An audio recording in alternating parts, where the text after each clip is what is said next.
বারবার তাকে বলতে শোনা গেছে ব্যবসায়ীদের পরিবারের কথা, তাদের ভবিষ্যৎ জীবনের কথা। দেখা যায় তাদের মধ্যে যদি কেউ মৃত্যুবরণ করে, দেখা যায় যে ওই যে প্রান্তিক পর্যায়ের যে ক্ষুদ্র মাঝারি দোকানিগুলো, তার সম্বলই থাকে কিন্তু সেই একটা দোকান, তার পরিবার বেঁচেই থাকে তার উপরে।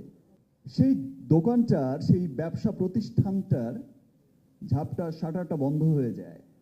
শুধুমাত্র যে সেই দোকানের শাটারটা বন্ধ হয় ব্যাপারটা কিন্তু তাই নয়, সেই সাথে তারা যে পণ্যগুলো নেয়, তো বিরাট অনেকের দেখা যায় যে অনেক বড় বড় ক্রেডিট থেকে যায় বাকি। বিজনেস করছে, বিক্রি করছে, দিচ্ছে, এমন একটা ব্যবসায়িক প্রক্রিয়ার মধ্য দিয়ে চলে।